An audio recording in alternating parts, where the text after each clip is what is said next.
आदरणीय साथियों नमस्कार, आपका स्वागत है, अभिनंदन है अपने चैनल विधि ज्ञान चर्चा में। मैं आर.एस. धीमान एडवोकेट। साथियों आज का हमारा विषय है, यानी आज का हमारा सब्जेक्ट है, आज हम चर्चा करेंगे नक्शा दुरुस्ती, नक्शा संशोधन के जो वाद होते हैं उसमें आपत्ति कौन कर सकता है, आपत्ति किसकी मान्य होगी और किसकी आपत्ति अमान्य होगी। साथियों जो प्रभावित पक्षकार होता है नक्शा दुरुस्ती में, जो अगल बगल के काश्तकार होते हैं जिनकी गाटा प्रभावित होती है, वो लोग जो है वाद में पक्षकार बन सकते हैं और जो पक्षकार होता है वही आपत्ति कर सकता है। तो इसमें आज हम देखेंगे कि कौन सी किसकी आपत्ति मान्य होगी, किसकी आपत्ति अमान्य होगी। तो साथियों हमारे चैनल पे हमारे व्यूअर्स जो नए हैं, अभी तक हमारे चैनल को सब्सक्राइब नहीं किया है, कृपया चैनल को सब्सक्राइब कर ले, वीडियो को शेयर करें और लाइक भी करें और साथियों कमेंट भी किया करें। तो साथियों आइए देखते हैं नक्शा संशोधन, नक्शा दुरुस्ती में आपत्ति कौन कर सकता है, आपत्ति किसकी मान्य होगी और आपत्ति किसकी अमान्य होगी। तो साथियों जो आरआई यानी कानून गो और लेखपाल द्वारा नक्शा दुरुस्ती की रिपोर्ट प्रस्तुत की जाती है, जब कलेक्ट्रेट के यहाँ वाद दाखिल होता है तो कलेक्ट्रेट तहसील से आख्या मांगता है, जिसमें लेखपाल और कानून गो के द्वारा आख्या प्रस्तुत की जाती है। वो आख्या इसी आधार पर प्रस्तुत की जाती है जो चकबंदी का बंदोबस्त होता है।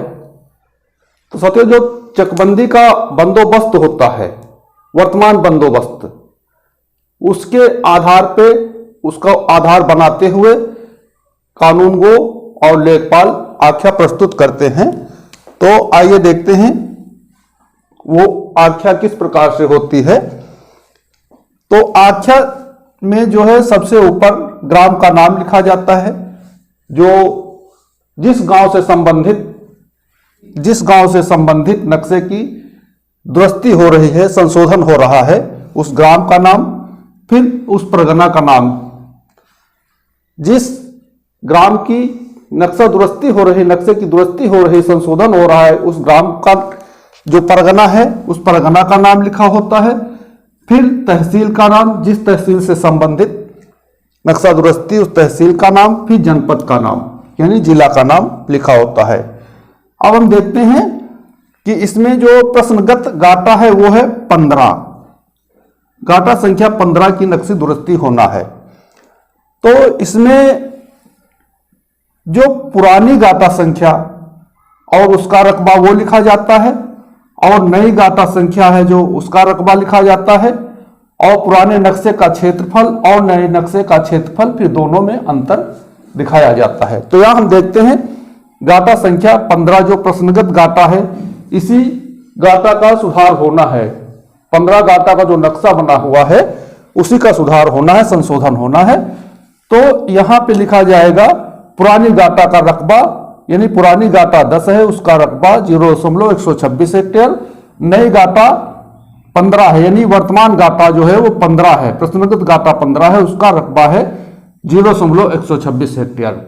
पुराने नक्शे का क्षेत्रफल 0.126 हेक्टेयर है, परंतु जो जिस नक्शे में संशोधन होना है, जो नया नक्शा है, वर्तमान सर्वेक्षण नक्शा जो है, उसका क्षेत्रफल 0.101 हेक्टेयर है, यानी कि ये कम है, इसीलिए नक्शा दुरुस्ती का प्रश्न उठा है।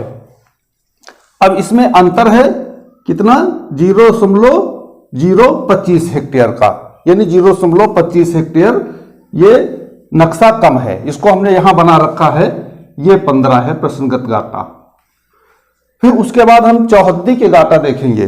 जो चौहद्दी के गाटे हैं वो दूसरा गाटा है 16, ये दूसरा गाटा है 16। लेकिन आप देखते हैं 16 का रकबा, पुराना रकबा, नया रकबा और नक्शे का क्षेत्रफल कितना है नए पुराने का। तो अब हम पुरानी गाटा देखते हैं, इसकी 14 है, यानी 16 जो वर्तमान गाटा है उसकी पिछली गाटा पुरानी गाटा 14 है और रकबा उसका 0.153 हेक्टेयर। जो वर्तमान गाटा है उसका रकबा है 0.253 हेक्टेयर। पुराने नक्शा का भी गाटा उतना ही है, 253 हेक्टेयर, नहीं 0.253 हेक्टेयर। लेकिन जो नया गाटा बना है, जो नया नक्शा में गाटा बनाया गया है, यानी कि जो 16 नंबर का नक्शे में दर्शाया गया है, उसका रकबा ज्यादा है। तो अब यह ये मान लिया जाएगा जो 15 गाटा है उसका रकबा 16 में शामिल पाया जाता है, तो इसमें ऐसे दुरुस्त होगा। अब देखते हैं जो 17 है, इसका सेम रकबा है। पुरानी गाटा संख्या, नई गाटा संख्या, पुराना नक्शा, नया नक्शा, सब में क्षेत्रफल बराबर है, इसमें अंतर कुछ नहीं है, तो इसको छोड़ दिया जाएगा। अब देखते हैं 19 गाटा, पुरानी गाटा 30 है, रकबा 0.200 हेक्टेयर, 0.200 हेक्टेयर, पुराने नक्शे का क्षेत्रफल 0.200 हेक्टेयर, नए नक्शे का क्षेत्रफल उतना है, ना अंतर कुछ नहीं है, इसलिए अपनी जगह पे है, सेम है। जितना रकबा इसका पुराना था उतना ही नया है, और जितना बंदोबस्त में उतना खतौनी में है, इसलिए अंतर कुछ नहीं है, इसलिए इसको ये अपनी जगह पे सही है। अब देखते हैं हम गाटा संख्या 20। गाटा संख्या 20 भी सेम है, पुरानी गाटा जो 80 है और रकबा 0.177 है, नई गाटा 20 है, रकबा इसका 0.177 है, और पुराने नक्शे में भी 0.177 है, नए नक्शे में भी 0.177 है, इसलिए ये भी अपनी जगह पे सही है, इससे भी कोई मतलब नहीं है। अब हम देखते हैं यदि जो दुरुस्ती का वाद है गाटा संख्या 15 का, यदि उसमें 17 नंबर का जो काश्तकार है, यानी जिसकी गाटा संख्या 17 है, ये अपनी जगह पे सही है और ये इसको छेड़ा नहीं गया है, और ना 19 को छेड़ा जा रहा है और ना 20 को छेड़ा जा रहा है।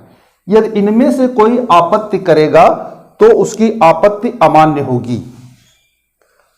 हां, अब जैसे कि 16 गाटा वाला काश्तकार है, इसके गाटे में इसको दुरुस्त किया जा रहा है, 16 गाटा का कुछ क्षेत्रफल जितना कम है 15 वाला, उसको 15 में मिलाया जा रहा है, ये ऐसे। तो अब 16 गाटा वाला जो व्यक्ति है वो इसमें ऑब्जेक्शन कर सकता है और इसकी आपत्ति मान्य होगी और सुना जाएगा। सुनने के बाद नक्शा दुरुस्ती का ऑर्डर पारित किया जाएगा। कहने का मतलब है जो अगल बगल के प्रभावित काश्तकार हैं उनको पक्षकार भी बनाया जाएगा और उनकी आपत्ति पे विचार किया जाएगा। विचार करने के बाद ऑर्डर पारित किया जाएगा। तो साथियों, आज हमने देखा कि नक्शा संशोधन, नक्शा दुरुस्ती में आपत्ति कौन कर सकता है, आपत्ति किसकी मान्य होगी, आपत्ति किसकी अमान्य होगी।